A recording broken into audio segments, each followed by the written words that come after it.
All right, in this lecture, we're going to talk about Bokeh. Bokeh is an interactive visualization library primarily used for or best used when targeting web applications. So for HTML embedded type plots in web pages, that kind of thing. Or of course, they're compatible with Jupyter Notebooks, as Jupyter Notebooks are themselves just web browser based. So we'll often visualize these bokeh plots in Jupyter Notebooks or web pages. Not as often in print type, exporting to PDF or PNG. Matplotlib can have a little more control over the way figures in that type of print quality look. So we'll start with a couple examples. This is kind of just a minimal working example. With the resulting plot is not that elaborate, but just kind of the minimum things you need to create a bokeh plot. And the first one is the figure. Now, figure here is instantiated or used without any options, but there are many options that we can give to figure that control the size, the title, the X and Y labels, interactive toolbars, and other things like that. We'll need some type of data source. It's usual that we create this datum source from a data frame. So in this case, we're reading in our data set. We've used this in several other lectures. That in this case, we're going to look at porosity and permeability. The data set has some other things in it, but nevertheless, we'll then feed that to this column data source that will then pass along to the plot command through our glyph. So once we instantiate the figure, that becomes an object P.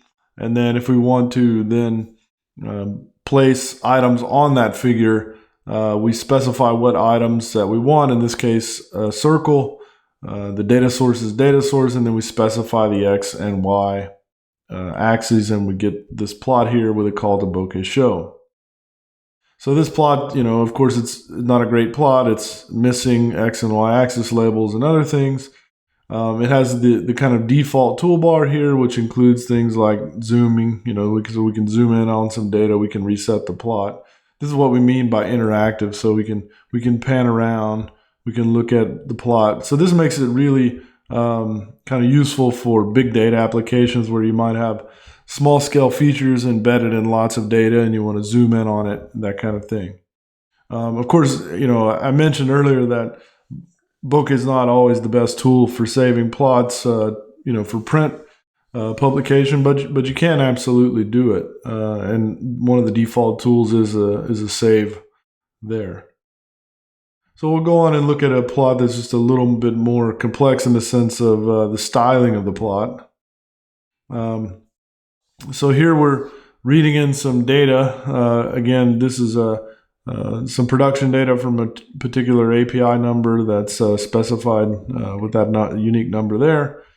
And now we call the figure, we make the call to figure, but we're going to specify quite a few options. So in this case, setting the plot width and height explicitly, setting the axis type to date. This formats, this lets it know that the x-axis is going to be time series data.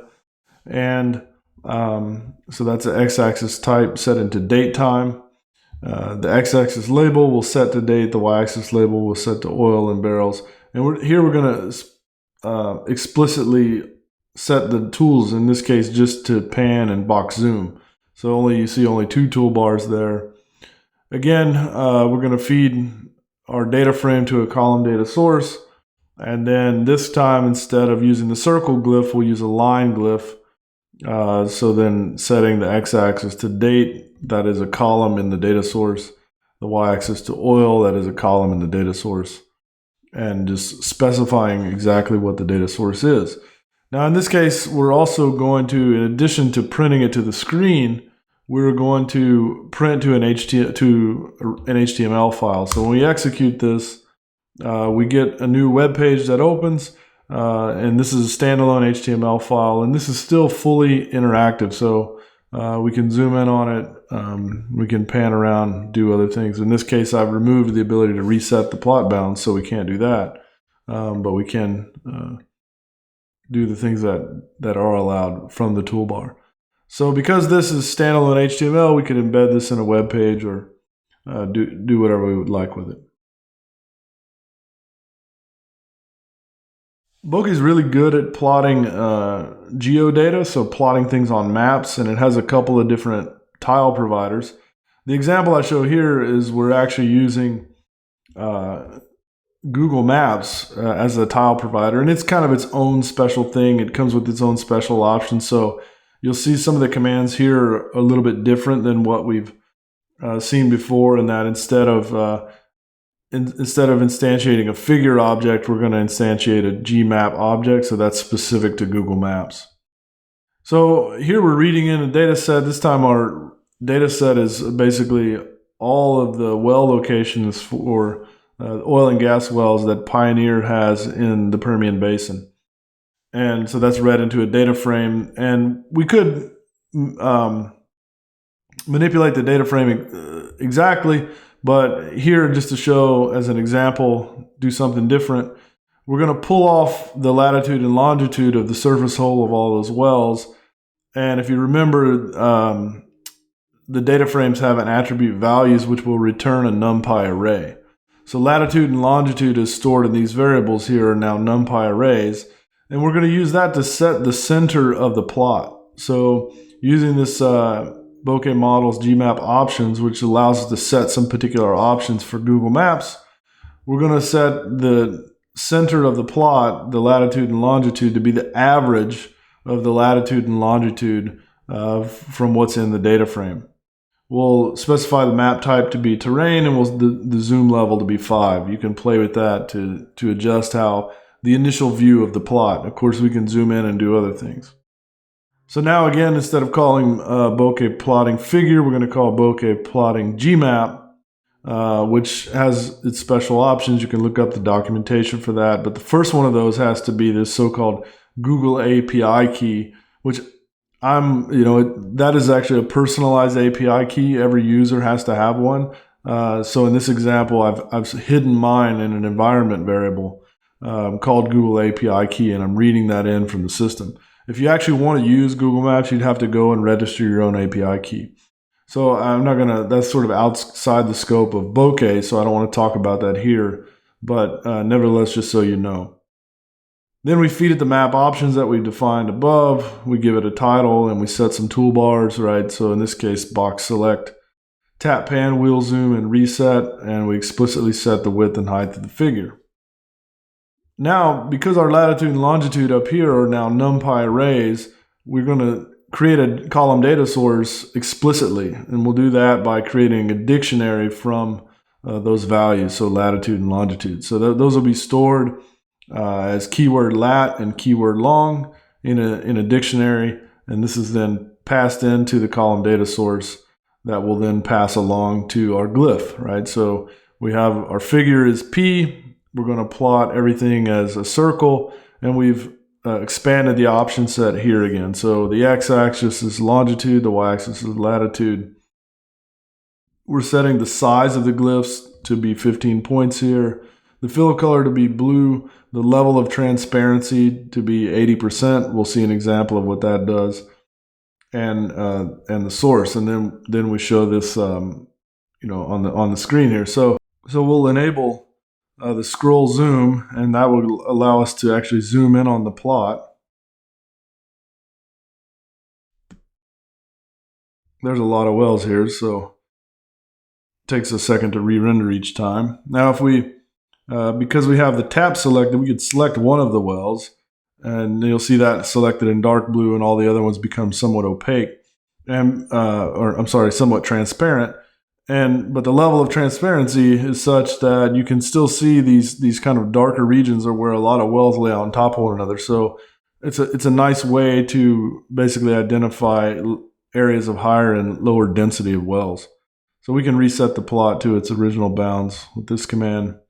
Again, it does take a second to re-render.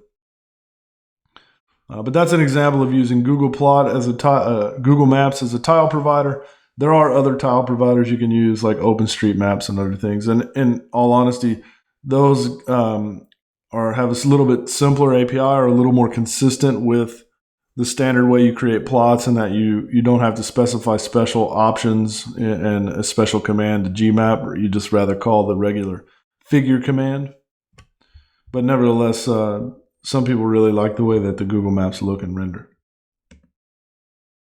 So there's a lot more stuff that Bokeh can do. I just wanted to make you aware of the basic features. For example, there are widgets built into Bokeh so that you can have, say slider bars that would maybe somehow manipulate the view of the plot and other things.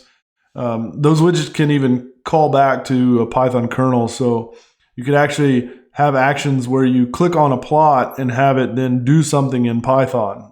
So perhaps you click on a well for our previous example, and then it computes some value from that well and returns it to the screen. You can also serve interactive standalone applications with Bokeh Serve. It's built into the package. And so what I mean by that is, just like you have an HTML web server that serves HTML pages that are static and sort of non-interactive in the sense that they don't have a computational engine behind them, you can have a Bokeh server which actually has the full power of Python running behind it. So any of these callbacks or interactions that you would make, they would then call back into Python, do some computation, and that would be fed forward, and you can serve it like a web page. So any user that might go to that page and interact with it would sort of the knowledge that Python was backing it would be somewhat abstracted from the user. They would have no knowledge that it's not an HTML server running the page versus a Bokeh server, if done correctly. So there's other plotting packages for Python. We've already talked about really all of these in previous lectures, Matplotlib in detail. And in the Matplotlib lecture, towards the end, there was also some discussion of these other ones. HoloViews is probably the most noteworthy because if you know Matplotlib and Bokeh, and you know the utility of each with respect to Matplotlib being kind of preferential for creating print quality publications, and Bokeh being preferential for producing web-served applications and visualizations, HoloViews actually allows you to unify the application programming interface. And it's very similar to Bokeh, in fact. So the way you can create plots with just a few commands like you do in Bokeh, and then you can choose the back end to serve the plots. We've already, in the Matplotlib lecture, we discussed Plotly and Altair, so I'll leave that there.